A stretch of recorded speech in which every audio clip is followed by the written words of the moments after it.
Espero que se escuche bien. Ser muy bienvenidos a esta mesa redonda. Espero que tanto vosotros como los vuestros estéis bien dentro de estos momentos tan dramáticos y desafiantes que estamos viviendo. Especialmente duro para aquellos que han sufrido la pérdida de familiares o amigos o quienes han pasado la enfermedad con mayor dureza. No quería dejar de tener un recuerdo muy especial para Luis Muñoz, que nos dejó en marzo debido al COVID-19. A todos sus amigos que estáis aquí, los más cercanos, un fuerte abrazo y espero que él desde el cielo siga a la mesa redonda con una conexión directa y seguro sin los problemas que habéis tenido vosotros para conectaros algunos. En la última Junta de Gobierno, ante la imposibilidad de poder vernos presencialmente, en nuestro reunión anual para compartir experiencias y conocimiento, surgió la idea de realizar una convocatoria virtual sobre un tema que pensamos es de interés para todos los socios y que está tan de moda en estos momentos: el uso de la radiación ultravioleta C para el tratamiento de desinfección de aire, superficies y objetos y los riesgos que entraña este tipo de energía para la salud si no se usa del modo adecuado. En un primer momento, pedimos la colaboración en la mesa redonda de Manuel, de Elena y José Ramón, que estáis viendo en las imágenes, imagino, todos sin problemas.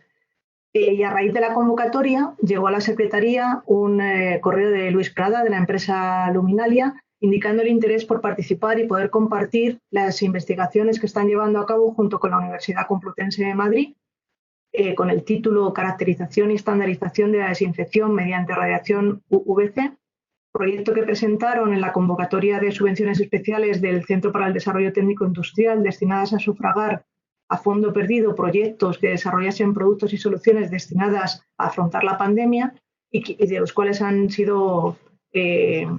presentaron el proyecto y se les ha dado una importante subvención para poder llevar a cabo una investigación. De modo que también, aunque no estaba indicado inicialmente, va a participar con nosotros y es un honor Javier Alda para presentarnos cómo está el estatus de este proyecto.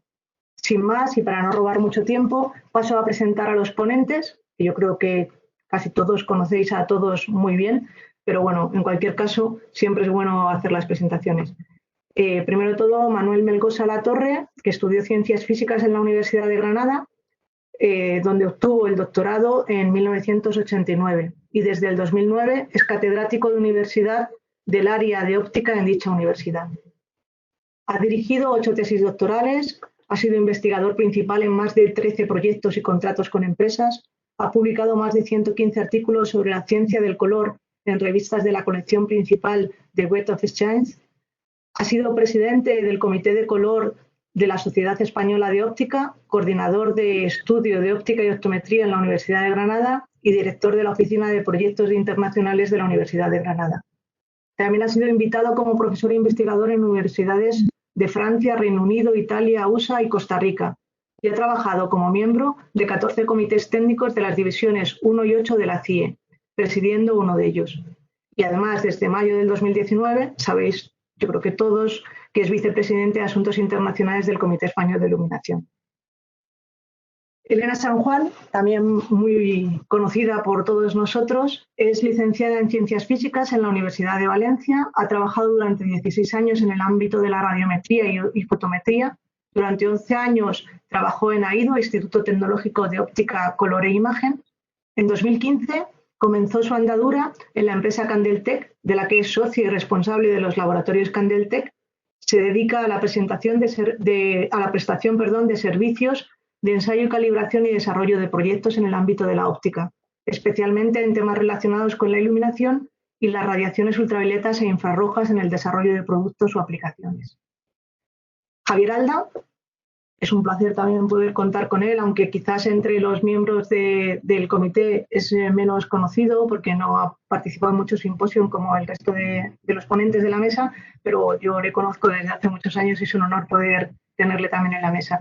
Es catedrático de la Universidad Complutense de Madrid, donde ejerce su labor docente e investigadora desde el año 1985. Ha participado en multitud de proyectos de investigación básica y aplicada, tanto con financiación pública como privada. Desde hace varios años es director del Grupo Complutense de Óptica Aplicada, en el que participan más de 10 doctores en óptica que cubren aspectos muy diversos de la óptica aplicada. Es coautor de más de 200 contribuciones científicas en forma de artículos científicos, contribuciones a congresos e informes técnicos. En la actualidad, lidera un proyecto de carácter básico ligado con la interacción de la luz con estructuras nanométricas y participa en varias iniciativas más aplicadas para el uso de la radiación óptica en la desactivación de patógenos. Y en concreto, en este estudio que están realizando junto con la empresa Luminaria, que ahora nos contará. José Ramón Córcoles trabaja en Signify, la antigua Philips Lighting, desde hace más de 20 años. Lideró en Philips Iberia la introducción y desarrollo de los sistemas de control en iluminación. Ha introducido en nuestro mercado el uso del DALI, el DMX, el POE, LiFi y un sinfín de aplicaciones. También jugó un papel fundamental en los primeros años de la entrada del LED en el mercado de la iluminación, dando bases y criterios para utilizarlos de la forma más adecuada, y en la actualidad es responsable comercial de los productos UVC en Signify en el canal profesional. Es una breve semblanza de todos nuestros participantes. Seguro que todos tienen mucho más que decir y a muchos de ellos ya sabéis que les conocemos bien de los simposios. Sin más, paso a las preguntas. Y mi primera pregunta sería, bueno, la forma en que vamos a hacer la mesa redonda es que yo voy a lanzar a cada ponente todas las preguntas, porque si no es más difícil la interconexión. Lanzaré varias preguntas y ellos tendrán unos minutos para hacer la presentación y luego habrá una ronda de preguntas para todos. Quien quiera ir escribiendo preguntas lo puede hacer en el chat o en Q&A, que está en la pantalla vuestra, y las iremos haciendo en los momentos más oportunos. Si es algo que no se ha entendido, cortaremos en ese momento y preguntaremos a quien esté hablando, y si es algo que es para más discusión al final, pues lo haremos al final. Manuel, ¿podrías hacernos un resumen del posicionamiento de la Comisión Internacional de Iluminación sobre el uso de la radiación ultravioleta y el riesgo que conlleva para cuando se está utilizando para la transmisión del COVID-19? Y por otro lado, para aquellos que quieran leer más sobre lo que vas a contarnos, ¿dónde pueden encontrar información publicada de la CIE y qué tipo de documentos pueden encontrar? ¿Sabes si están disponibles en español, solo en inglés? Si son de acceso público, hay que pagar por ellos. En fin, todas estas cosas que nos importan sobre la posición de la CIE y que nos puedes ayudar con ellas. Muchas gracias. Muchas gracias. Buenos días. Se me oye correctamente, espero. Quería empezar felicitando a nuestra moderadora, que no se ha autopresentado porque es de sobra conocida, en particular por los miembros del Comité Español de Iluminación. Felicitarla por esta iniciativa. En la Junta de Gobierno del Comité Español de Iluminación pues fue muy bien recibida, ahora que no podemos vernos, como ella ha explicado. Y bueno, también agradecerle pues todo el esfuerzo que ha hecho para ponernos hoy aquí al acceso de todos, y en particular pues agradecerle la invitación a mí personalmente para participar en esta mesa. Al hilo de sus preguntas he preparado unas diapositivas para apoyar mis palabras. La primera es esta, en la cual tienen la página principal de la comisión de la CIE, de la Comisión Internacional de Iluminación. En letras rojas arriba sobre fondo amarillo tienen la dirección web. Ahí concretamente, si pinchan en Publication, en Publicaciones, aparece desplegado el menú que hay también en la diapositiva, y concretamente en la quinta posición, también en recuadro rojo, aparece CIE Position Statements. Ahí es donde está la posición de la CIE sobre el tema de la mesa redonda en la que estamos participando. Hay también otros documentos de posicionamiento, en concreto el de hoy. El acceso directo a ese documento de acceso libre está en esa dirección larga con letras rojas. Es un documento que se publicó en mayo del 2020 y que lleva por título Posicionamiento de la CIE sobre el uso de radiación ultravioleta para gestionar el riesgo de transmisión del COVID-19. Es un documento que incluye también el acceso libre y temporal a dos publicaciones de la CIE, una del año 2003 y otra del año 2010 sobre UV, de las que hablaré muy brevemente al final de mi presentación.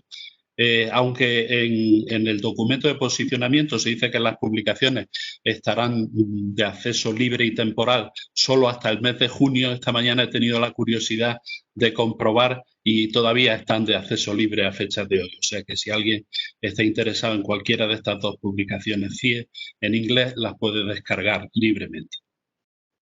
Algunas de las características principales de este documento de posicionamiento de la CIE es que es un documento breve, que tiene solamente 7 páginas en inglés, ha sido traducido a 11 idiomas diferentes, entre ellos el español, ha tenido un alto número de accesos, concretamente según datos de la CIE, 10.000 accesos en los 2 meses siguientes a la publicación. Y también el documento fue presentado junto con un vídeo de algunos miembros del CIE Central Bureau explicando pues, algunas de sus características.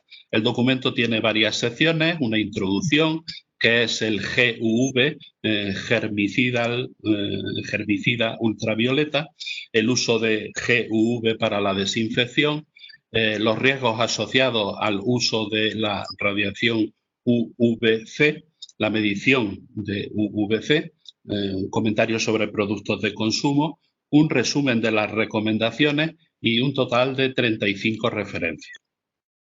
Tengo que decir que yo personalmente no participé en la redacción de este documento de posicionamiento, que fue aprobado por el Central Bureau de la CIE, pues porque, bueno, entre otras cosas no es el tema de mi especialidad, el UV, y la razón por la que puedo hablar un poquito de este documento es porque en esas fechas sí estaba colaborando en otra cosa con el CIE Central Bureau y me pidieron que revisara la traducción al español del documento de la CIE. Si tuviera que hacer un resumen de dicho documento, pues me iría directamente a la traducción en español que yo revisé, como digo, y ahí se encuentra lo que aparece en esta diapositiva, que lo voy a leer si no les importa, porque resume el documento de la forma que la CIE quiere resumirlo concretamente. Los productos que emiten UVC son extremadamente útiles para desinfectar el aire y las superficies o para esterilizar el agua. La CIE y la OMS, Organización Mundial de la Salud, desaconsejan el uso de lámparas de desinfección UV para desinfectar las manos u otras áreas de la piel, OMS 2020, a menos que esté clínicamente justificado. La radiación UVC puede ser muy peligrosa para los seres humanos y los animales y, por lo tanto, solo puede utilizarse en productos debidamente diseñados que cumplan las normas de seguridad o en circunstancias muy controladas, en las que la seguridad sea la primera prioridad, asegurando que no se superen los límites de exposición establecidos por INCIRP 2004 y IFCIE 2006. Las mediciones apropiadas de UV son esenciales para una evaluación adecuada sobre la radiación UV y la gestión de riesgo. Bien, como complementario a este resumen del documento, había recogido también un comentario del actual presidente de la CIE, el doctor Peter Blattner, que dice que la radiación UV tiene un papel importante en la desinfección de agua, aire superior de las habitaciones y superficies, pero puede ser peligroso si se usa de forma inapropiada. También la CIE, en la página web que he mencionado al principio, da unos puntos claves, le llama takeaway para llevarse fuera, ¿no? Unos puntos claves de este posicionamiento que se deben de recordar.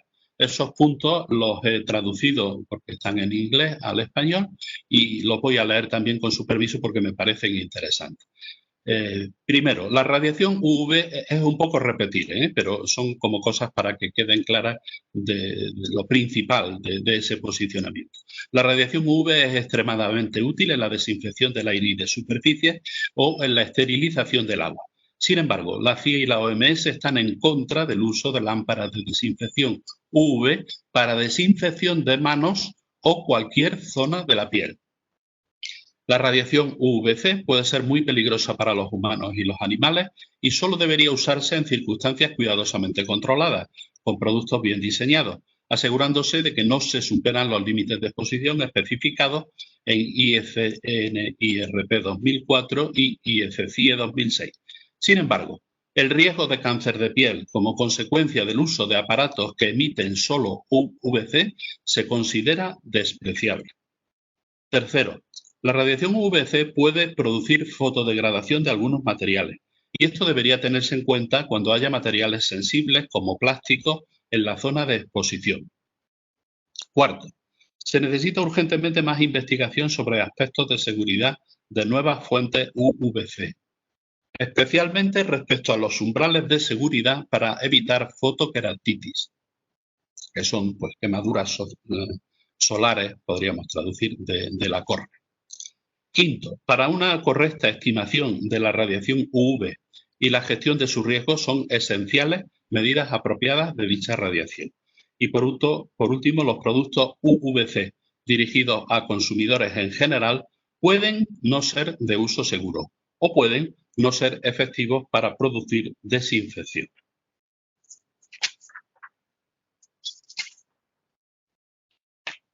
Bien, hasta aquí lo que podríamos decir que es un resumen del documento de posición de la CIE.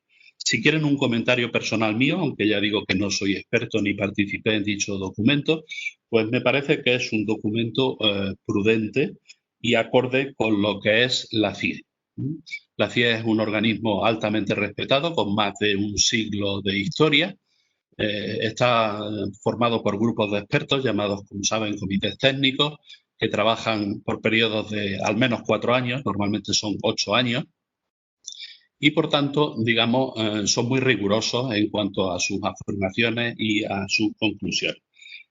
Quiero decir que yo no esperaría otra cosa diferente a lo que acabo de explicar de la CIE, me parece que es lo correcto, y me parece que tampoco es una postura excesivamente conservadora como opinión personal, puesto que en la CIE se presta gran interés. En el punto 4 de esta diapositiva habla de que es necesaria más investigación. Efectivamente, la CIE está muy atenta a la investigación, lo único que es muy cautelosa y, bueno, cuando hay que avisar de algún posible peligro, lo hace, y cuando hay que advertir de algo, pues se basa pues, en numerosas publicaciones. Los comités técnicos, ya digo, trabajan durante años y no se basan sus afirmaciones simplemente en resultados de un trabajo publicado, de 2, de 3 o de 4, sino en resultados de muchos trabajos publicados, digamos en resultados consolidados y ampliamente aceptados por la comunidad científica.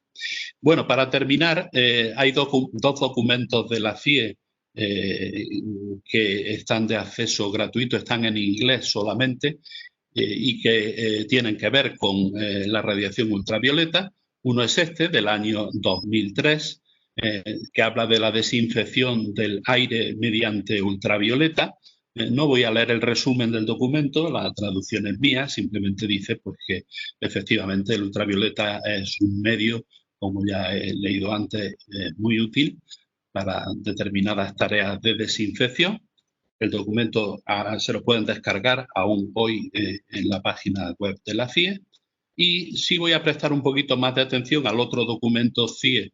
Ambos son documentos consecuencia del trabajo de comités técnicos de hace años, de la división 6, dedicada a fotobiología. Y voy a prestar un poquito más de atención para finalizar a este otro documento que es un poco más reciente, del año 2010, y se refiere más concretamente no ya al UV en general, sino al UVC con lámparas germicidas, ¿vale? Voy a leer la traducción mía, si me permiten, de forma un poquito rápida, porque quizás sirva también de apoyo a los demás compañeros que son especialistas en esta materia. Cada vez se está usando más la radiación UVC, 100-180 nanómetros, en la desinfección por medio de aire, como un control medioambiental en edificios que es capaz de proteger a los seres humanos de la transmisión aérea de patógenos, como puede ser la bacteria de la tuberculosis, virus de la gripe y otros agentes aerosoles. Algunos usos de la energía UVC requieren una exposición directa al volumen de aire del habitáculo que está justamente en un plano horizontal por encima de las cabezas de los ocupantes. En estas situaciones es posible que las personas estén expuestas a la radiación UVC reflejada o difundida. Entre los efectos colaterales que se sabe que produce la sobreexposición a la radiación UVC se incluye la irritación conjuntival y corneal transitoria, fotoqueratoconjuntivitis, y la irritación de la piel, eritema, que desaparece en un periodo de 24 a 48 horas sin que exista conocimiento de que produce daños biológicos duraderos.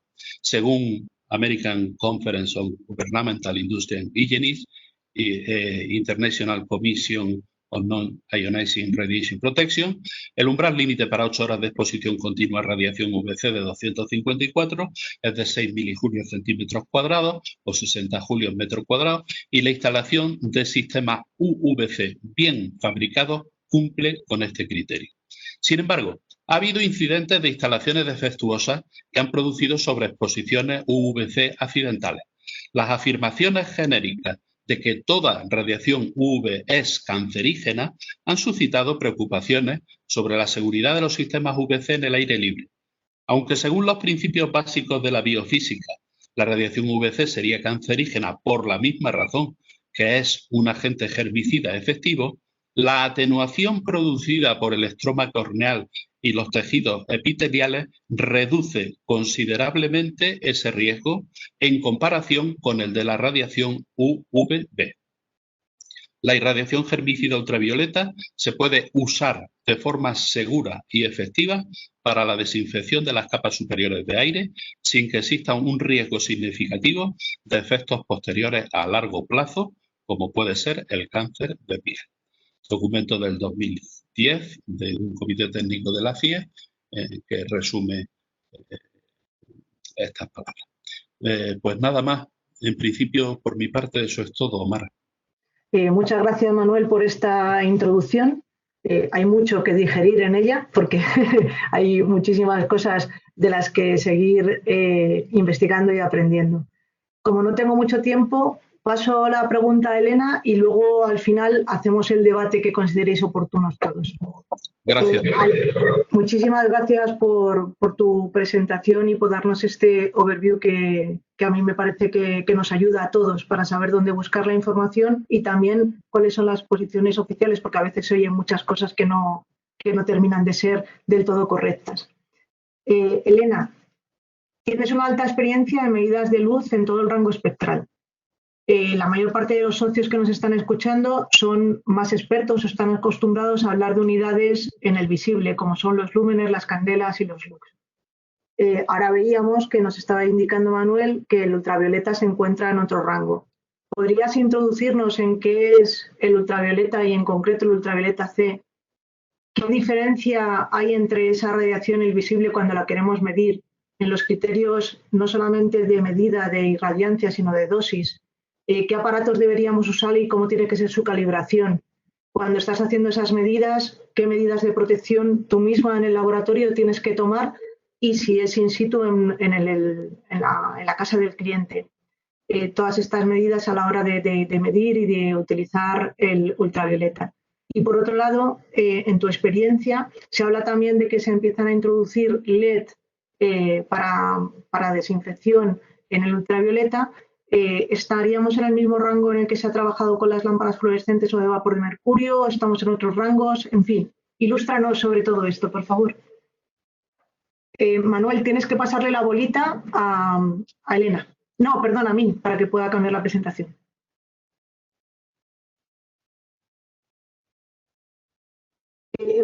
Mejor pasarla. Bueno, ahora la tienes tú, Elena. Yo la cambio. Bueno, ¿La cambias tú la presentación? Yo la cambio, sí. Perfecto. Gracias, Mar, por la presentación y por la organización de esta mesa redonda. Y comienzo rápidamente, que tenemos mucho que hablar.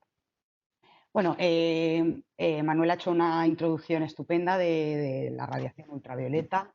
La radiación ultravioleta es una radiación que es una porción del espectro electromagnético, cubre desde los 100 nanómetros hasta los 400 y se divide en tres rangos. Ultravioleta A, que va de 315 a 400, el ultravioleta B de 280 a 315 y el ultravioleta C de 100 a 280 nanómetros.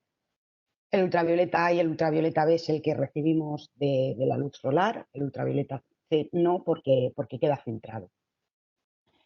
La parte que nos interesa en este caso es la parte de ultravioleta C y la parte, digamos, germicida, ¿no? El ultravioleta, ultravioleta B y ultravioleta C se llevan utilizando durante muchísimos años con diferentes usos.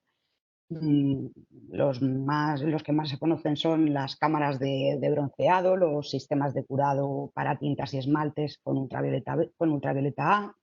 El ultravioleta B se utiliza para tratar afecciones de la piel y bueno, pues el ultravioleta C es ampliamente utilizado en depuración de aguas y bueno, pues ahora también en desinfección de superficies, objetos y demás.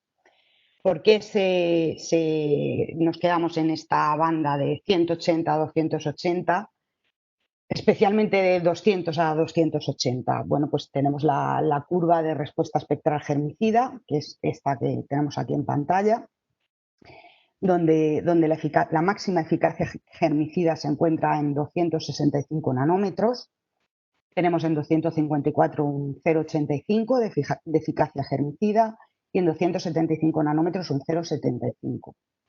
Esta eficacia germicida es porque estas longitudes de onda actúan de determinada forma en los microorganismos, en los virus, en las bacterias. Son absorbidos y producen en ellos pues, ciertas reacciones, rompen cadena de ADN, rompen cadena de ADN y bueno, actúan sobre ellos y por eso producen esta desinfección. Aunque yo no soy especialista en esto, pero esto es lo que ocurre básicamente.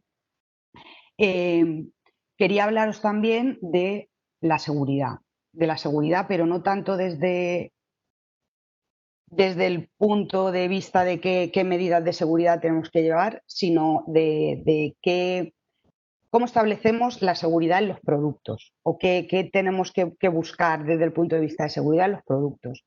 Aquí tenemos varias normas de aplicación. Por un lado está la seguridad fotobiológica de lámparas y fuentes de radiación, que es la norma 62471.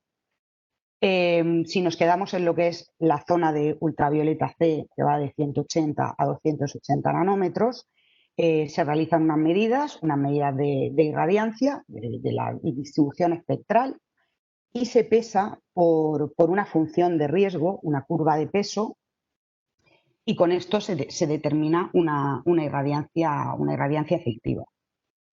Esto tiene que tener un valor determinado y bueno, os he puesto aquí la función de peso, ¿vale? La función de peso o la función de riesgo por la que se pesa ese espectro de emisión. Como veis, el máximo de esa función de peso está en los 270 nanómetros, donde su valor es 1 y es el valor máximo. Y luego tenemos unas tablas donde hay longitudes de onda concretas. Por ejemplo, aparece la de 254 nanómetros, cuyo valor, el valor que tiene el factor de peso es de 0,50. Esto está muy bien para clasificar las fuentes de luz en general. Al final veréis que muchas lámparas de descarga ultravioleta germicidas están categorizadas como grupo de riesgo 3. Están clasificadas así y con esto tú puedes clasificar un producto que emita radiación ultravioleta C. El problema es que estas medidas tú las haces a una distancia muy cercana al producto y en la mayoría de los casos el grupo de riesgo va a ser un grupo 3. Con estas condiciones no podríamos utilizar esto bajo ningún concepto. Entonces, ¿qué podemos hacer para evaluar productos finales o evaluar instalaciones? ¿Cómo saber si yo puedo utilizar este producto en esta instalación, si es seguro o si no es seguro en determinadas configuraciones? Bueno, esto sigue siendo... Vale. Pues bueno, para evaluar instalaciones, lo primero que tenemos que analizar es la directiva de radiaciones ópticas artificiales. Es una directiva de obligado cumplimiento y es la directiva que trata de proteger de las radiaciones a los trabajadores. En esta directiva nos dicen que el ultravioleta C, no solo el ultravioleta C, la banda de 180 a 400 nanómetros, la banda ultravioleta en general, pesada por esa función de riesgo que hemos visto anteriormente, y durante 8 horas tiene un valor límite de 30 julios metro cuadrado, que son esos 60 julios metro cuadrado que ha dicho Manuel anteriormente para 254 nanómetros y pesados por los 0,5 que teníamos de la función de peso. Esto es importante, tener claro si estamos hablando de valores que han sido pesados por una función de peso o no.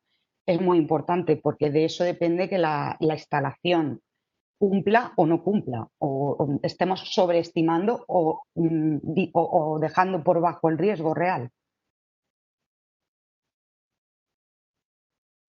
¿Qué más tenemos? Tenemos también una normativa de seguridad en máquinas que bueno, nos permite categorizar una máquina como clasificaríamos una fuente de luz en fuente de luz de radiación. En su grupo de riesgo la podemos categorizar en categoría 0, categoría 1 y categoría 2.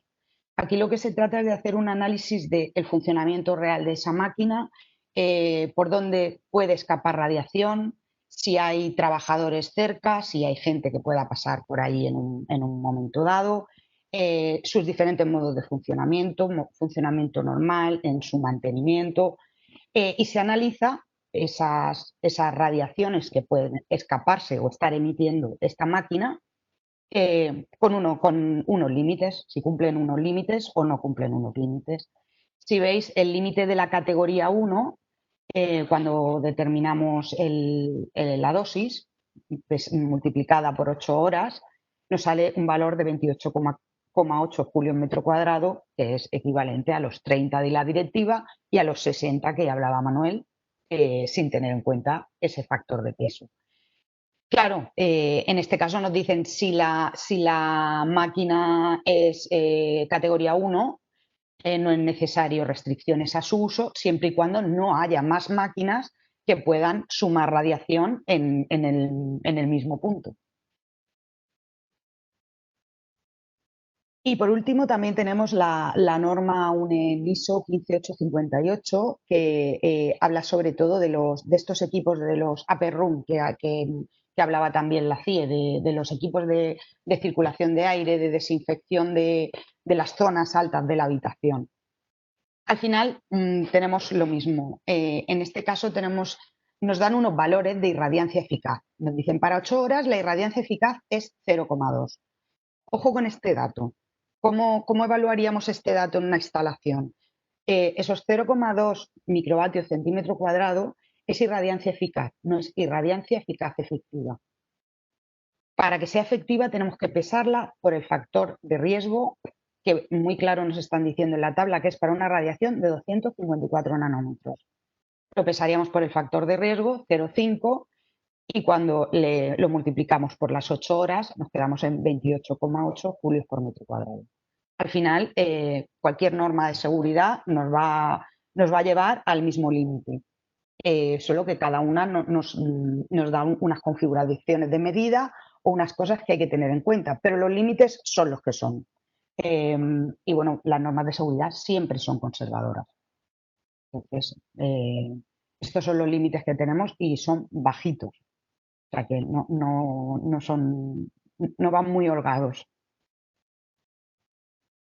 En cuanto a la caracterización de estos productos que emiten radiación ultravioleta, que al final algo importante es saber cuál es su distribución espectral, realmente en qué longitud de onda están emitiendo. Si solo están emitiendo en el rango de ultravioleta C, si además de emitir en el rango de ultravioleta C también tienen algo de ultravioleta B o algo de ultravioleta A, porque entonces la evaluación del riesgo no es asumimos un 0,5 porque tiene un pico aquí, ya tenemos más picos que añadimos a los que añadir riesgo. Aquí vemos dos espectros, uno de un LED y otro de una lámpara de descarga. Como veis, la lámpara de descarga tiene un pico clarísimo en los 254 nanómetros con un ancho de banda muy pequeño y el LED, o en este caso este LED, tiene su máxima emisión en 278,74 y un ancho de banda mayor, en torno a unos 20 nanómetros. Y aquí tenemos radiación ultravioleta C y radiación ultravioleta B. No solo tenemos ultravioleta C. ¿Qué queremos saber o qué es interesante conocer de los productos ultravioleta C? Pues al final la distribución angular de la intensidad radiante pues es interesante para saber cómo reparte esa radiación el producto. Al final esto es una equivalencia clara con el diagrama polar para productos de iluminación. Y bueno, es el equivalente a la intensidad luminosa cuando esa distribución espectral la pesamos por la curva de sensibilidad espectral del ojo humano. También es interesante saber la potencia radiante, que se mide en vatios radiantes, y es equivalente al flujo luminoso en radiación visible. Otra cosa importante es saber la irradiancia, los vatios por metro cuadrado que llegan a una determinada superficie y en una determinada dirección. O sea, cómo el producto en concreto distribuye la radiación sobre una superficie y en una distancia concreta. Su equivalencia en el visible son los luxes. Y ahora lo que a todo el mundo le interesa en este caso, que es la dosis recibida. ¿Cuál es la dosis? Pues la dosis depende del tiempo. Por supuesto, depende de la irradiancia, pero depende del tiempo. Es la irradiancia recibida multiplicada por el tiempo en segundos y se mide en julio por metro cuadrado. En cuanto a la caracterización de los productos ultravioleta C, puede ser una caracterización muy similar a la caracterización fotométrica. Al final es pues hacer una medida de su distribución de radiación, su distribución espacial, solo que los equipos o equipo que hay que utilizar para medir pues ya no es un luxómetro, sería o un radiómetro o un espectroradiómetro. Si usamos radiómetros tenemos que conocer muy bien cuál es su curva de sensibilidad espectral, realmente dónde están midiendo, o si la curva que tienen es una función de riesgo, una curva similar a una función de riesgo. Al final es importante calibrar estos radiómetros para saber realmente qué valor están dando y calibrarlos con la fuente que se vaya a medir. Si vamos a medir lámparas de descarga, el radiómetro lo tendremos que calibrar con una lámpara de descarga. Si vamos a medir LEDs, el radiómetro lo tendremos que calibrar con LEDs. Y quedarnos con la franja espectral que nos interese. Y para las medidas in situ estamos con lo mismo. Puede que sea necesario el uso de espectroradiómetros si no sabemos muy bien con qué distribución espectral nos vamos a encontrar. Y si se usan radiómetros es importantísimo, y en este caso es muy, muy importante, saber qué tipo de radiómetro estamos utilizando.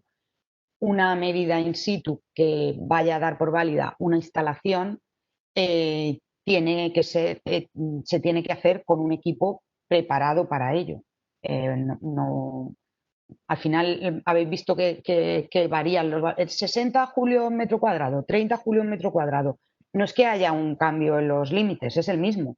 Solo que en un caso estamos hablando de un valor que está pesado por un valor concreto para una longitud de onda concreta, que cuando lo pesas por el factor 0,5 volvemos a los 30.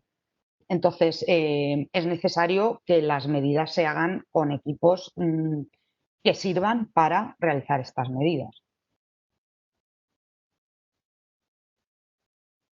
Y por último, con respecto a lo que me preguntaba Mar sobre la protección que llevamos en el laboratorio, procuramos estar el mínimo tiempo posible expuestos a la radiación ultravioleta, pero usamos máscaras que filtran la radiación ultravioleta para proteger los ojos, la piel de la cara y el cuello, guantes y ropa por todo el cuerpo. Y algo importante, hay lámparas ultravioleta que emiten ozono.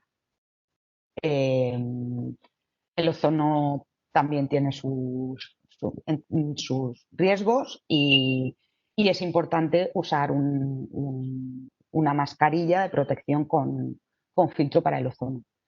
Las lámparas ultravioleta porque sí o las ultravioleta C no tienen un olor característico. Cuando huelen es que hay ozono. Entonces, bueno, pues eso hay que tenerlo en cuenta, es un riesgo más. O sea, ya no es la radiación ultravioleta única y exclusivamente. Si se emite ozono, hay que hacer un análisis de esa emisión.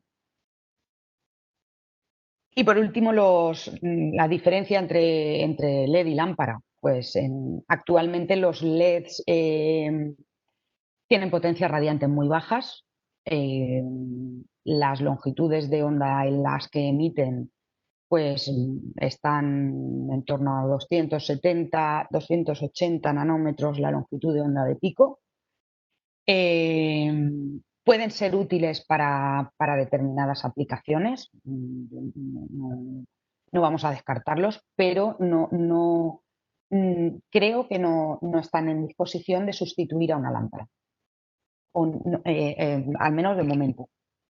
Hacer una sustitución directa en una misma aplicación lámpara LED me parece complicado. También indicar que las lámparas de descarga, antes de medirlas o evaluarlas, han de ser envejecidas 100 horas, como todas las lámparas de descarga. Una vez se han envejecido durante ese periodo, la lámpara alcanza su estabilidad y tienen una vida útil que también hay que tener en cuenta. Y los LEDs también hay que ver cómo de estables son o a partir de en qué momento alcanzan la estabilidad. Si vamos a utilizar LEDs en espacios pequeños y en un corto espacio de tiempo, pues lo que nos vamos a encontrar es que tenemos un inicio con mucho más nivel y pasado cierto tiempo alcanzan una estabilización. Cuando se establecen dosis, pues hay que saber ese comportamiento cuál es. Y poco más. Yo ya con esto doy paso a mis compañeros. Muchas gracias, Elena. Si me haces el favor, si quieres, pon ya tú la presentación de Javier, que es la última que aparece. Ten en cuenta que hay una entre medias que no es la adecuada, que sale torcida. La última, y ya voy haciendo la pregunta. Bueno, primero, muchísimas gracias por tu presentación, como siempre, clara y ayuda a entender, por lo menos a mí me ayuda a entender más cómo trabajar con el ultravioleta y cómo hay que medirlo, y muchísimas gracias. Espero que cualquier socio que tenga mayor necesidad pueda contactar con Candeltech para poder hacer o bien medidas o bien algunas preguntas más sobre lo que has estado indicando. Javier, como decía antes, un placer tenerte en la mesa redonda. Hace unos meses salió una convocatoria del Centro para el Desarrollo Técnico Industrial destinada a sufragar a fondo perdido proyectos de desarrollo de productos y soluciones destinadas contra la lucha de la pandemia que estamos viviendo en la actualidad. La empresa Luminalia, junto con la Facultad de Óptica de la Universidad Complutense de Madrid, presentó un proyecto, el cual ha recibido una importante subvención, y estáis llevando a cabo un proyecto que se llama Caracterización y Estandarización de la Desinfección mediante Radiación UVC. ¿Podrías indicarnos hasta donde se pueda, por temas de privacidad, cómo está el proyecto, qué estáis midiendo y qué resultados estáis teniendo, más o menos? Gracias. Sí, muchas gracias, Mar. De hecho, vamos a tratar en estos próximos minutos de explicar el punto en el que estamos en este proyecto y los objetivos del mismo. Pero antes de empezar, sí que me resulta muy agradable daros las gracias por esta oportunidad que tenemos de presentaros estos resultados y estas ideas, porque, como decíais antes, nos hemos metido aquí un poquito en esta mesa redonda y la verdad es que para nosotros es un honor, un privilegio poder contaros todo esto. Así que daros las gracias y efectivamente yo creo que es una oportunidad para aprender. Estamos aprendiendo mucho de lo que estáis diciendo y nos coloca precisamente en el entorno de este proyecto que lo que pretende efectivamente es avanzar en aspectos más prácticos, en tratar de conseguir elementos que puedan ser útiles para estos momentos que nos toca vivir y por supuesto para el futuro. Así que sin más, si os parece, voy a comenzar con la propia presentación, ¿no? Bueno, nuestro campo efectivamente es el uso de lámparas y de luminarias y de sistemas de iluminación ultravioleta C con un objetivo. Es tratar de generar y proponer sistemas de desinfección que sean eficaces, que sean seguros y que sean fácilmente implementables en donde sea menester utilizarlos, ¿no? En recintos en donde haya tránsito de personas y, por lo tanto, en esos entornos tener en cuenta todo lo que nos habéis ido contando en estas dos presentaciones anteriores, pero que a la vez, como decimos, sean capaces de producir la acción que necesitamos, que está ligada a los efectos fotoquímicos que tenemos en la luz ultravioleta. Bien, para ello, pues nos planteamos los requisitos que debe de cumplir tal producto. Por un lado, lo primero de todo que tenemos que intentar es que efectivamente conseguir que sean eficaces, es decir, que la radiación ultravioleta en el formato que finalmente consideremos más apropiado sea capaz de inactivar el virus que estamos o los patógenos que estamos tratando de controlar y de inhabilitar, ¿no? En segundo término, precisamente con lo que nos ha contado Elena hace un momento, es tratar de que estos sistemas sean seguros, es decir, que cumplan con los requisitos de las instalaciones que incorporan fuentes ultravioleta y que sean compatibles con el uso el uso por personas. Y en ese sentido, pues, si estos requisitos no se cumplen, pues habrá que establecer medidas de control de presencia que deshabiliten la propia emisión de luz. Y por otro lado, un aspecto también importante, porque cuando analizamos el comportamiento de la luz ultravioleta, no solamente estamos muy interesados en el primer punto, que es tratar de eliminar e inactivar el patógeno, sino tratar también de que el entorno pues, se mantenga en las mejores condiciones posibles. Por eso, la evaluación de la resistencia de los materiales y de los recubrimientos, plásticos, etcétera, en los cuales va a incidir esta radiación ultravioleta resulta de especial trascendencia, porque queremos mantener esa calidad sobre todo de las superficies, ¿no? Y finalmente tenemos que implementarlo. Tenemos que hacer que estas fuentes, estas luminarias, se configuren como un producto que sea capaz de involucrarse y de meterse dentro de un determinado recinto como una fuente de luz con esa función, ¿no? De hecho, yo creo que en la presentación de a continuación de José Ramón podremos analizar algunos y ver algunos ejemplos de este tipo de problemática y cómo estas soluciones de ingeniería de iluminación deben de ser aplicadas. Y una vez que tenemos planteados estos requisitos, lo que nos encontramos es con que el desarrollo de este proyecto pues, tiene que superar una serie de retos. En los que hemos identificado nosotros son los que os estoy comentando aquí. Por un lado, tenemos que acceder al patógeno que nos interesa, al patógeno de la COVID. En ese sentido, hemos establecido una colaboración con el laboratorio del Centro de Investigación en Sanidad Animal, que tiene un laboratorio de nivel 3+, que es capaz de trabajar con este patógeno. A continuación comentaré algunas cosas, ¿eh? Pero también tenemos que confeccionar un procedimiento en donde las medidas que realicemos para validar nuestras propuestas sean, por un lado, fiables y, por lo tanto, de calidad. Es decir, tendremos que calibrar los equipos y tendremos que analizar los niveles de inactivación en los límites del 90% de inactivación, del 99% de inactivación del que consideremos oportuno. Y en ese sentido, pues también habrá que evaluar los riesgos que se tienen que tener en cuenta en cuanto al acceso de personas y de humanos a las distintas regiones que se están esterilizando o inactivando de esta manera. Y por otro lado, dentro de todos estos retos nos toca de alguna manera modelar, es decir, tratar de saber de una manera más clara o más precisa cómo interacciona la radiación ultravioleta con estructuras biológicas del tamaño que tenemos, es decir, qué procesos biológicos son los que inactivan y de qué manera, ¿no? Y dentro de ese sentido también pues plantearnos modelos de propagación de la luz que tengan en cuenta no solamente el patógeno con un tamaño, como decimos, nanométrico, sino también los medios en los que ese patógeno está incluido, que pueden ser aerosoles o gotículas o determinados elementos en donde ese virus pueda estar. Y a su vez la modelización de adaptar los programas y los procedimientos que se utilizan en ingeniería de la iluminación precisamente a las características que tenemos que tomar aquí. Es decir, lo que hablaba hace un momento Elena, ese cambio de registro entre la fotometría y la radiometría y el cambio por lo tanto, de unidades y de la manera de tener en cuenta esas unidades. Bueno, pues vamos poco a poco a tratar de ver cómo hemos hecho esto, ¿no? En particular con respecto al acceso al patógeno, como decía, pues hemos tenido la fortuna de contar con una colaboración muy estrecha con el Centro de Investigación en Sanidad Animal. Este organismo está situado en las afueras de Madrid.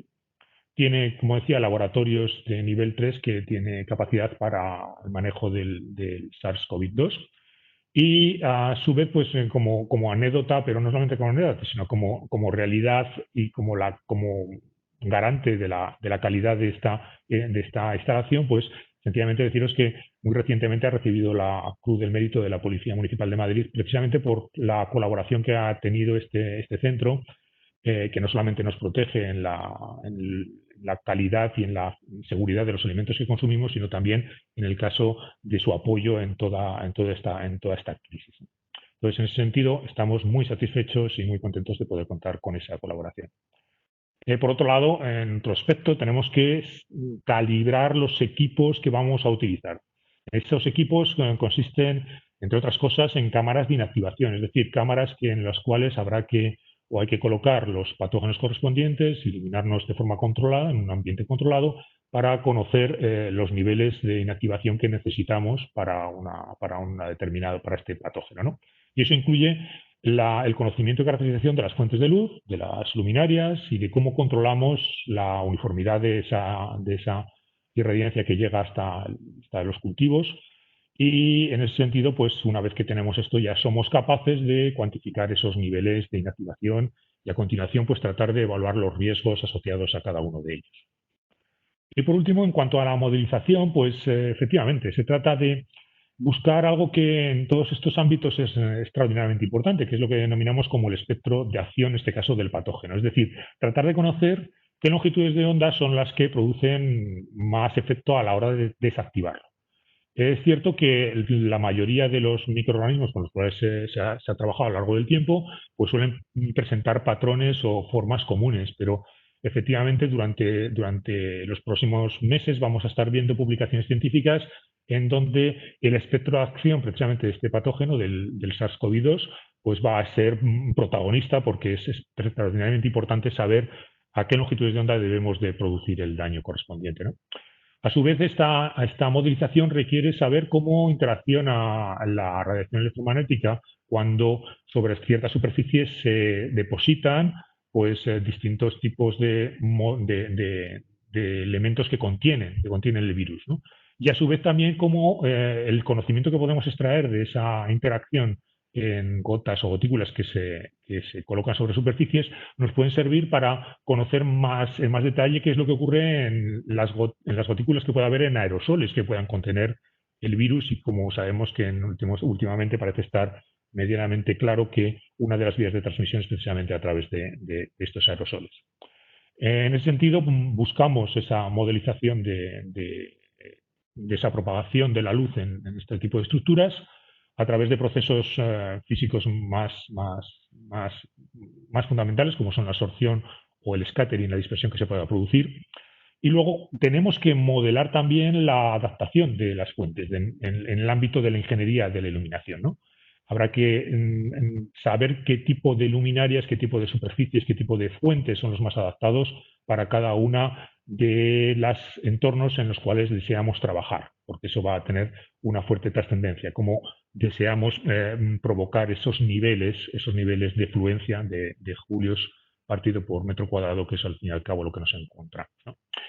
Y entonces, en ese sentido, sí que nos satisface mostraros los primeros resultados cualitativos de las pruebas que hemos comenzado a hacer dentro a través de la colaboración con el CISA, en donde podemos ver arriba tenemos un cuadrado con 4 subcuadrados. En la parte de arriba de la izquierda corresponde a una irradiación que no ha conseguido desactivar el virus y finalmente abajo a la derecha, mediante la irradiación durante un determinado tiempo, pues hemos conseguido encontrar muestras en donde la inactivación ha sido completa, ¿no? Entonces, en ese sentido, los resultados son muy esperanzadores y confiamos en que a partir de estos resultados podamos ir configurando todas estas soluciones que pretendemos colocar en los productos del propio proyecto. Entonces, ahora, a modo de conclusión, sencillamente tratar de saber qué es lo que nos toca, ¿no? De alguna manera, a lo largo de estos pocos meses en que tiene transcurso este proyecto, realmente lo que hemos hecho ha sido aprovechar trabajos previos, ¿no? Y en ese sentido sí que merece la pena resaltar el valor de la vigilancia tecnológica que se ha hecho durante años por la comunidad científica de este área, ¿no? Que vosotros conocéis mucho mejor. Por otro lado, también nos planteamos la ventana de oportunidad que ha supuesto para poner en marcha este tipo de iniciativas la propia pandemia, ¿no? Pero nos planteamos más bien un horizonte temporal más allá de las campañas de vacunación del COVID que reducirá la atención social y, por lo tanto, la atención de los gestores que proporcionan la financiación a este tipo de proyectos cuando una solución definitiva con una vacuna se produzca, ¿no? Entonces, en ese sentido, nos planteamos que realmente estos elementos deben de quedar aquí como un añadido a los procedimientos de esterilización de determinados recintos para todo tipo de elementos de patógenos, ¿no? Y por otro lado, el conocimiento generado va a permanecer, es decir, vamos a ser capaces de estandarizar los procedimientos de medida, estos modelos de interacción, y por lo tanto ser capaces de que esto que estamos tratando de desarrollar a lo largo de estos meses sea aplicable a otros patógenos.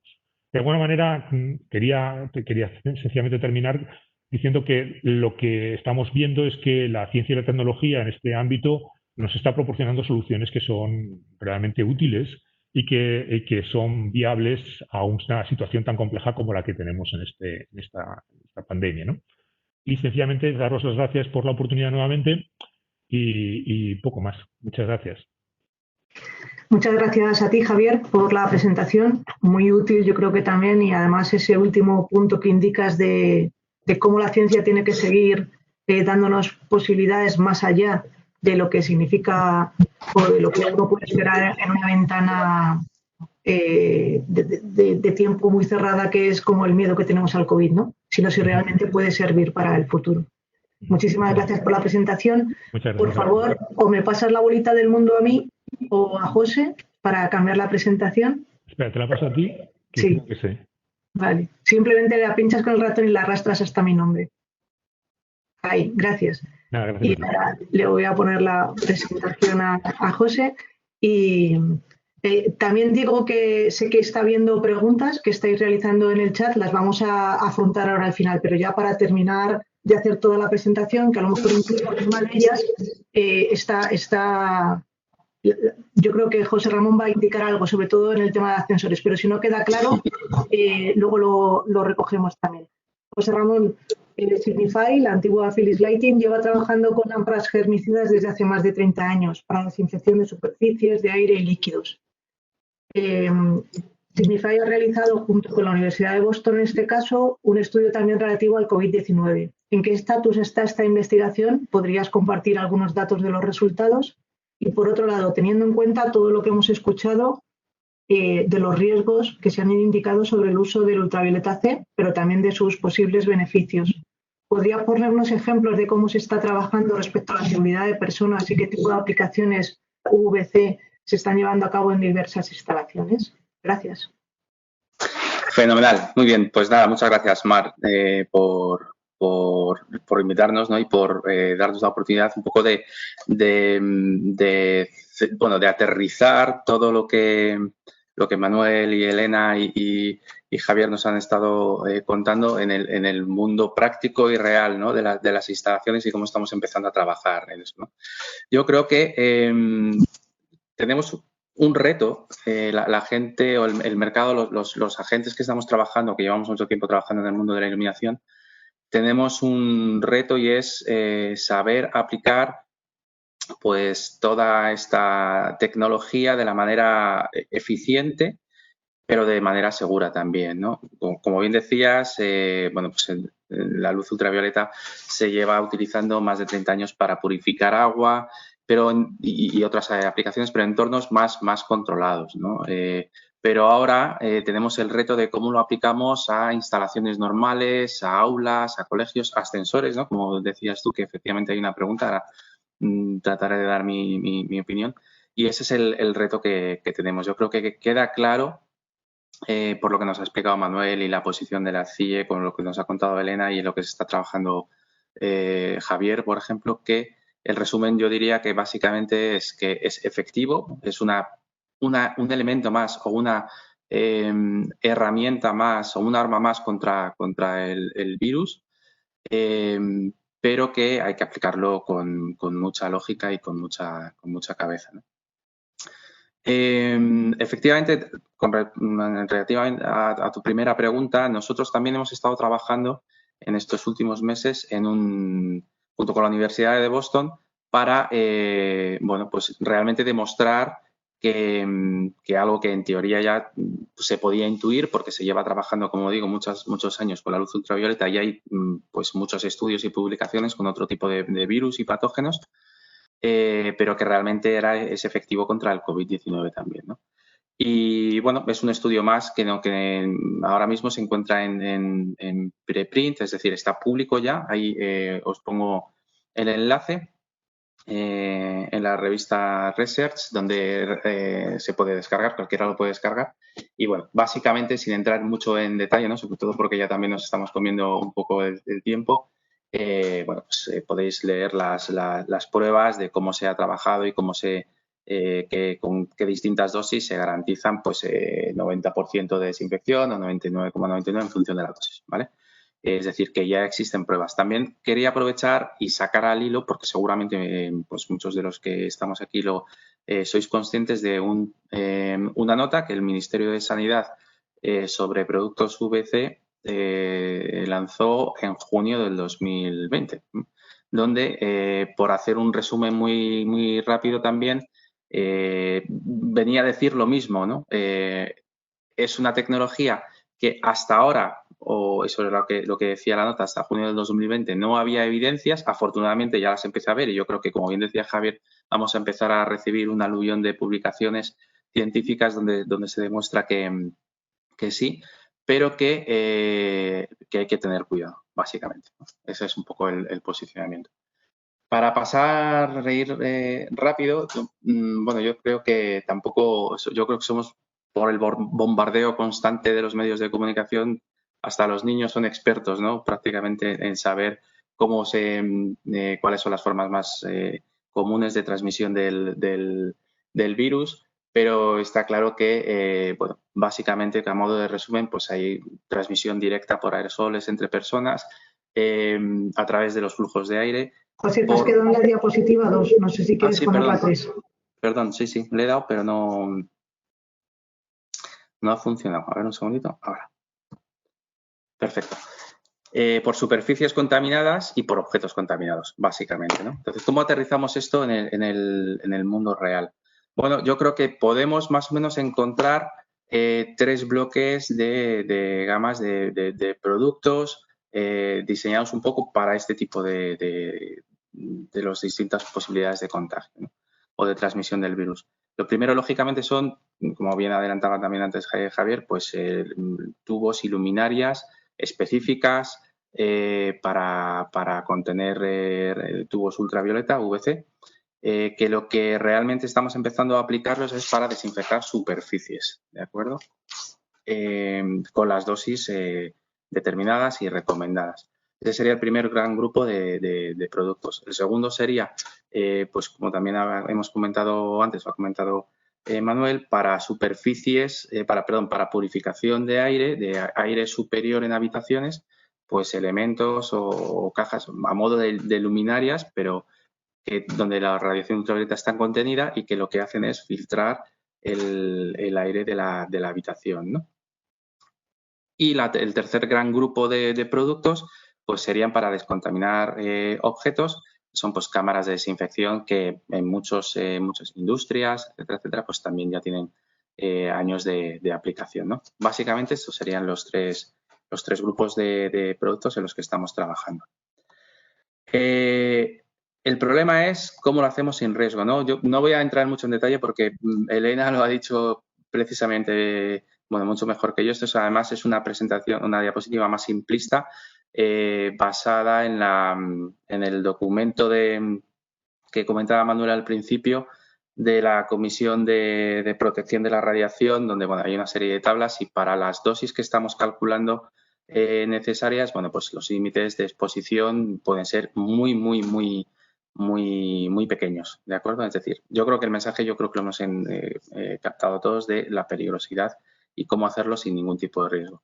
Por eso, yo creo que debemos ser conscientes de que, sobre todo cuando estamos tratando con productos como luminarias o regletas de radiación directa para tratar superficies y desinfectar superficies, deben estar siempre ligados a sistemas de control, ¿de acuerdo?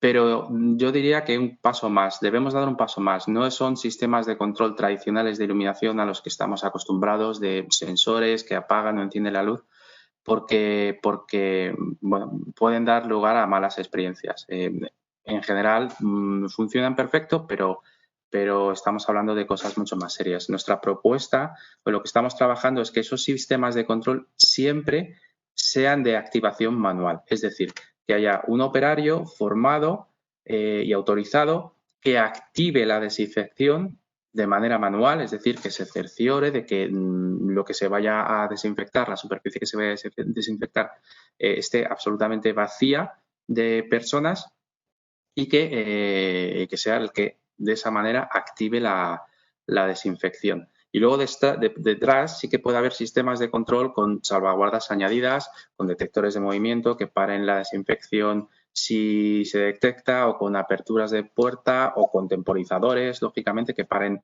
automáticamente la irradiación al tiempo que se haya definido la dosis, pero que sea esas salvaguardas automáticas que sean un sistema añadido al control manual por un operario, insisto.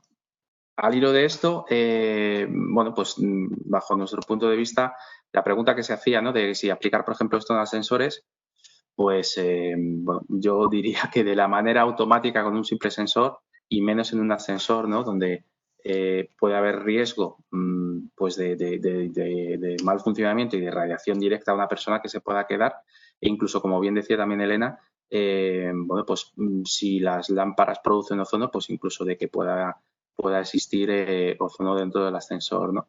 Yo creo que no es una aplicación correcta.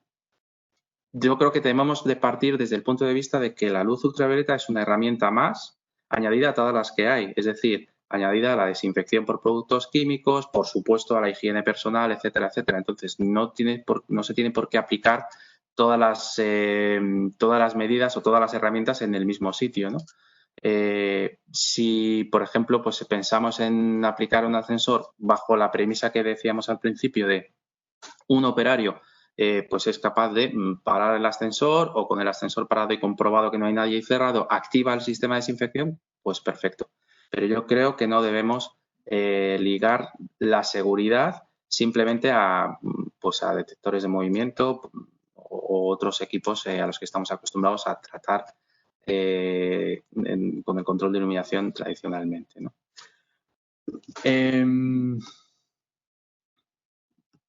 Paso a la siguiente diapositiva, si funciona. Correcto. Entrando más en modelos o en aplicaciones más correctas, o sea, más concretas, bueno, estos son ejemplos en los que estamos trabajando, ¿de acuerdo? Por ejemplo, pues en aplicaciones de supermercados, en sitios donde, estos son proyectos reales que ya estamos empezando a desarrollar, donde esa radiación ultravioleta está controlada con las condiciones y las premisas que hablábamos al principio, asegurando que no hay nadie, con un operario que es el que pone en marcha la instalación, de tal manera que podemos aplicar pues luminarias en las zonas donde, por ejemplo, por la noche se almacenan los carros, o en supermercados que tienen túneles de carros para que, bueno, pues puedan recibir la radiación y la dosis, teniendo en cuenta también que, como bien decía Elena, se asemeja a los cálculos que estamos acostumbrados a hacer con luxes, es decir, si hay sombras o si hay zonas donde la irradiación no llega, pues evidentemente no se van a desinfectar, ¿vale? Todo esto tenemos que tenerlo muy claro, ¿vale? En supermercados también estamos trabajando con la otra opción de productos, es decir, desde elementos de purificación de aire que sí que permiten, puesto que la radiación no sale de lo que es el propio equipo, la propia luminaria o el propio aparato, sí que permiten el uso con personas, ¿de acuerdo? Siempre cumpliendo criterios de la correcta instalación y asegurando pues que no que nadie puede, por ejemplo, por un personal de mantenimiento, pues coger una escalera, subir y ir a cambiar un tubo fluorescente de la iluminación tradicional y quedar a esa altura, ¿no? De hecho, lo que estamos planteando es a la altura mínima donde puede haber un riesgo, pues poner señalítica, añadir señalítica para que recordar que las personas de mantenimiento que vayan a utilizar o a manipular esa instalación, pues deben de desconectar la iluminación o los purificadores de aire, ¿de acuerdo? Insisto en el elemento manual por personal autorizado, que yo creo que es muy importante, ¿de acuerdo? Aquí tenemos un ejemplo de cálculo. Bueno, tampoco hay que entrar mucho en detalle, pero bueno, simplemente que calculando la irradiancia, pequeñas diferencias en los cálculos que estamos empezando a hacer con el cálculo tradicional de iluminación, bueno, pues simplemente somos capaces, lógicamente, de saber la irradiancia media, máxima y mínima, y por diferencia con el cálculo tradicional de iluminación no estimamos o no tomamos en cuenta la irradiancia media, sino la mínima, lógicamente, que es aquella parte de la superficie donde va a recibir menos dosis, ¿de acuerdo? De tal manera que con la dosis buscada, en este caso de este ejemplo son pues, de 290.000 milijulios por metro cuadrado, somos capaces de, pues de calcular el tiempo en minutos para conseguir la dosis necesaria, ¿de acuerdo? En el fondo es un cálculo bastante sencillo en ese sentido. La única diferencia es pues eso, que necesitamos trabajar con la irradiancia mínima. Esto sería otro ejemplo bueno, donde vemos aplicación de este tipo de soluciones en oficinas, lógicamente.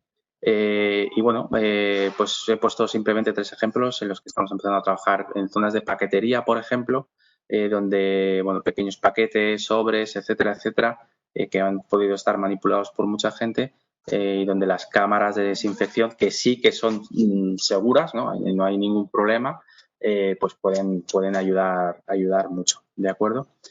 Otro de los ejemplos, en ese grupo de aplicaciones que veíamos al principio, pues las soluciones de purificación de aire superior es exactamente lo mismo que comentábamos antes en el supermercado. Y en aseos, bueno, pues como vestuarios o zonas de uso recurrente por mucha gente, pues es otra posible aplicación para luminarias de desinfección directas. Insisto, con sistemas de control y salvaguardas automáticas, siempre controlados o activados por personal, que se cerciore, personal formado y autorizado, que se cerciore de que no hay nadie en el interior. ¿De acuerdo? Aquí he puesto un pequeño ejemplo de nuestras propias oficinas en Madrid, donde aprovechando que estamos haciendo una reforma en una de las plantas, bueno, pues vamos a instalar el sistema de purificación de aire. Y los sistemas de purificación de aire, para calcular cuáles son los equipos necesarios, bueno, pues básicamente estamos trabajando con una dosis de 6 milivatios por metro cuadrado, ¿de acuerdo? Por metro cúbico, perdón, porque lo importante es el volumen, ¿de acuerdo? Entonces, en función de la potencia en milivatios que sea capaz de dar cada aparato, pues el cálculo es muy sencillo de saber cuántos aparatos hacen falta por volumen, por cada superficie, por cada metro cuadrado en función del volumen. Es decir, que nos va a afectar si la altura son de 2,4 metros o 2,6 o lo que sea, ¿no? Pero bueno, en el mercado, aparte de los nuestros, porque sí que estas son soluciones que ya existen en el mercado, bueno, pues básicamente para tener una idea, existen equipos capaces de poder filtrar el aire pues entre 20 y 40 metros cuadrados, ¿de acuerdo? Alturas de techo normales de oficinas de 2,4, 2,8 metros, ¿vale? Para tener una idea, ¿de acuerdo? Y bueno, por último, otro ejemplo que además yo creo que tiene una aplicación bastante importante es en aulas. Este es otro proyecto que estamos trabajando donde estamos calculando pues, el número de equipos necesarios para purificar el aire en las aulas y donde, bueno, insisto que la seguridad es lo primero. De hecho, por ejemplo, en este caso en concreto he querido ponerlo porque hay aulas con techos de 2,30 metros donde, sinceramente, pues no se puede aplicar porque la altura del techo no permite ese nivel de seguridad, ¿no?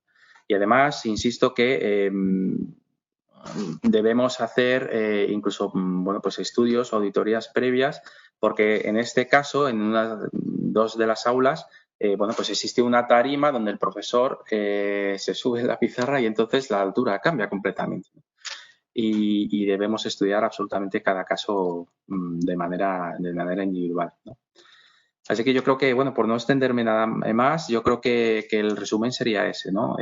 Existen aplicaciones, existen productos en el mercado, tenemos un reto de no tratarlos a la ligera y de salvaguardar la seguridad ante todo de las personas que están debajo y el mensaje fundamental de que es una herramienta más. Es decir, lo que no podemos, creo, también es un mensaje a las personas con las que, a los agentes del mercado, dar una imagen de falsa seguridad pensando que con una regleta en un colegio por la noche pues ya somos capaces de desinfectar todo. Absolutamente no. Yo creo que está claro que es una herramienta más, pero no debe ser la única, ni se debe dar una imagen de falsa seguridad en ese sentido. ¿De acuerdo? Muchas gracias, José. Gracias por la presentación y por las indicaciones. Sé que vamos muy mal de tiempo, lo intuía, habiendo aumentado un poco la mesa redonda y aunque habíamos hablado de los tiempos que teníamos cada uno, es inevitable que siempre se alargue un poquito, pero no quería dejar de afrontar las preguntas. Bueno, antes de afrontar las preguntas, tampoco quería dejar de indicar que también me ha llegado, ya no recuerdo si fue anoche o esta mañana, una comunicación de Lledó diciendo que ellos también tenían productos de ultravioleta y que, bueno, me pasaba también los criterios. También puedes entrar en su página web para verlos. No, la idea del webinario no era hablar de una marca en concreto, sino de afrontar el tema. Por lo tanto, pues bueno, muchos fabricantes estamos trabajando en este sentido, así es que sabed que hay más productos que se están trabajando y que siempre, como siempre, todos los fabricantes que son de un estatus como los que pertenecemos al Comité Español de Iluminación, yo creo que con las seguridades debidas que estaba indicando José ahora mismo y que es muy importante para todos. Paso a una ronda de preguntas. Voy a hacerlas todas rápidas y yo creo que las dirijo a los ponentes y vosotros me decís si alguien más quiere contestar sobre ella. Pienso, Miguel, que la pregunta sobre ascensores ha quedado respondida, pero si tanto cualquiera de los ponentes quiere añadir algo más sobre los ascensores, que lo diga. Decía que qué opinión merece el uso en sitios como ascensores o similares que se activan cuando el ascensor está vacío. Por otro lado, Luis pregunta, ¿la emisión de ozono depende de la onda de radiación o de otros parámetros? Y también pregunta Luis, otra cosa importante, no se ha hablado nada de la tecnología streamer de Ushio, que en lugar de radiar en los 254, radia en los 222 nanómetros, y la controversia existente entre si es poco o nada dañina para la piel y la córnea humana y si es o no efectiva para inactivar virus. Yo creo que estas dos preguntas se las dirijo a Elena si quiere, aunque por supuesto está abierta a todos los ponentes. Justo pregunta qué diferencia de dosis se espera entre inactivar virus en una placa Petri y en una mascarilla FP2. Supongo que para las máquinas cerradas, justo quieres decir. Yo creo que, Javier, si puedes afrontar esto con las dosis que vosotros estáis utilizando, pero también Elena. Vicente pregunta, Elena ya se ha posicionado en referencia a las fuentes de iluminación que utilizan esta radiación con los LED. ¿Qué opina Javier Alda en su experiencia? ¿La tecnología LED es viable para este proceso de desinfección? Me gustaría extender la pregunta a los otros ponentes. Gracias. Y justo pregunta, ¿qué software hay disponible para diseñar iluminación ultravioleta? Yo creo que un poco lo ha indicado José al final de su presentación, pero si no también entramos en ella. Y Jaume La desinfección siempre será por luz directa, no debemos fiarnos de las reflexiones, entiendo. Bueno, pues las dos últimas las dejo a José si quiere, el programa de cálculo, y Elena, si nos puedes indicar la del ozono y la de qué piensas de los 222 nanómetros, y Javier, si puedes indicarnos lo de la plata Petri y la mascarilla FFP2, qué diferencia de dosis piensas que se puede necesitar, y tu opinión sobre los LED para inactivar el virus. Elena, si quieres empieza tú y así voy dando orden. A ver, con respecto, ¿se ve mi presentación? La veo yo sola. ¿Me la pones, Mar?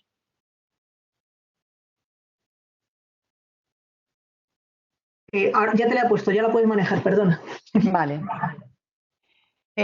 A ver, si hablamos de los riesgos en los 220 nanómetros, vemos que la función de peso multiplicaría por 0,12. O sea, si estamos en 254 nanómetros, tenemos un peso de 0,5. Si pasamos a 220 nanómetros, tenemos un peso de 0,12. La cuestión aquí es, evidentemente, es menos dañina que los 254 nanómetros, pero ¿cuál es el efecto que tiene en el virus? Yo no lo sé. Si atendemos a este gráfico que tenemos aquí, pues vemos que tenemos en torno a 260 un máximo, pero si vamos a 220 también tenemos unos niveles bastante altos. Los estudios, los numerosos estudios y pruebas están hechos principalmente con lámparas germicidas de 254 nanómetros. Con 222 o 220, pues parece ser que es prometedora, los resultados son prometedores. Y evidentemente cuando se haga la evaluación del riesgo, pues el factor de peso no es 0,5, 0,12. Entonces se espera que el riesgo sea menor, claro. La cuestión es si con una dosis equivalente obtenemos el mismo resultado o si tenemos que incrementar la dosis. Y si tenemos que incrementar dosis y tiempo, pues entonces, aunque el factor de riesgo sea más pequeño, tendremos más tiempo de exposición. No sé. Yo soy como la CIE, conservadora, hasta tener pruebas y resultados. Gracias, Elena. Solamente lo del ozono depende de la longitud de onda o de otros factores. Y ya le paso la palabra a Javier. Depende de la longitud de onda y también del diseño. Bueno, vosotros como fabricantes de lámparas germicidas puedes encontrar lámpara germicida libre de ozono y lámpara germicida que no sea libre de ozono. Simplemente hay que saber que hay lámparas germicidas que no están libres de ozono y que si una lámpara de ultravioleta C huele, es que si huele hay ozono. Gracias. Javier, no sé si quieres que te repita las preguntas o las tienes. Sí, las tengo apuntadas. Bueno, únicamente apuntar un detalle que precisamente con la transparencia de Elena aquí pues lo vemos muy claramente, ¿no? Y es lo que hablábamos antes, es decir, la eficacia de la inactivación del patógeno va a depender de lo que hemos denominado antes como espectro de acción. Y ahí podéis ver que las curvas pues, pueden ser muy dependientes del tipo de patógeno. Es decir, ahí tenéis dos ejemplos del ADN y de proteínas que están ligeramente desplazadas. Y eso nos puede ocurrir y es lo que iremos viendo en las publicaciones científicas, que habrá que echarle un vistazo sobre todo a todos los aspectos de la metodología de obtención de los resultados, porque esa variabilidad es muy grande y en función de la metodología tendremos que dar mayor o menor fiabilidad a lo que se nos va presentando. Bueno, con respecto a las preguntas, disculpa, Elena, si hay alguna cosa que desees matizar, por supuesto, ¿no? Pero vamos, sí que me ha apetecido comentar esto porque es también una preocupación que a nosotros se nos ha planteado. En cualquier caso, con respecto a la pregunta sobre los LED y las lámparas, evidentemente la tecnología de los LED pues va progresando adecuadamente, como se diría, ¿no? Es decir, hemos visto una erupción en el ámbito de la iluminación y es esperable que en estos ámbitos también se incluyan. Para mí me resulta más preocupante aquellas limitaciones, sobre todo en las lámparas con emitidas, que puedan ser por efectos medioambientales o por normativas reguladoras medioambientales ligadas al uso de mercurio. Entonces, si esas directivas o esas recomendaciones pueden excluir este tipo de luminarias para desinfección, pues podremos seguir adelante. Y si no, tendremos que plantearnos seriamente cambiar de mecanismo de producción de ultravioleta C. Y con respecto a la pregunta sobre la placa de Petri y las máscaras FFP2, pues la verdad es que no tengo ni idea. No sabemos cómo va a ocurrir la inactivación en un medio tan complejo desde el punto de vista de texturas y de interacción de la luz que va a ser difusa dentro de esas mallas que tienen ese tipo de máscaras. Cuando nosotros estamos comenzando a hacer medidas de inactivación de patógenos sobre distintas superficies, estamos considerando superficies medianamente comunes, plásticos, metales, etcétera. Pero llevar a un resultado sobre máscaras o sobre tejidos más tupidos, pues va a depender mucho de cuáles sean las necesidades y cuáles sean los modelos que seamos capaces de aplicar. No me atrevo a decir a dar una previsión de qué es lo que nos vamos a encontrar. Ahí sí que no me atrevo. Muchas gracias. Gracias, Javier. Para mí me parece también evidente esa parte. José, no sé si te acuerdas de las preguntas o te las... Sí, no. Bueno, hablamos de cómo hacíamos los cálculos, ¿no? Efectivamente, o sea, utilizamos Dialux normal y corriente. Lo que pasa es que las fotometrías, lógicamente, tienen que ser especiales. De hecho, las fotometrías están en milivatios, ¿de acuerdo? Para poder calcular. Pero sí que hay la otra pregunta que era sobre las reflexiones. Es cierto, de hecho, es decir, la pregunta afirmación de que las reflexiones no tenemos que tenerlas en cuenta es así. De hecho, para calcular utilizamos reflexión cero, ¿de acuerdo? Para hacer los cálculos en Dialux. Si os fijáis en las imágenes que hemos puesto antes, que se veía un poquito, pues para sacar las imágenes ponemos reflexión 5 únicamente para que se vea la luz, porque si no realmente no se ve nada. Pero el cálculo está hecho con reflexión, con lo cual es radiación directa. Eso es. ¿Vale? Muy bien, pues muchísimas gracias. No sé si Manuel quieres indicar algo más de todo lo que... Porque he decidido que las preguntas las enviaba a ellos tres porque me parecía que eran los que más habían entrado en el tema. Creo que no nos hemos dejado ninguna pregunta. Para mí ha sido enriquecedor, muy enriquecedor el estar con vosotros durante esta mañana. Espero que para el resto de los socios que han podido conectarse también. Y os invito a seguir preguntando y si este método de conectarnos de vez en cuando es útil, pues que lo podamos llevar a cabo.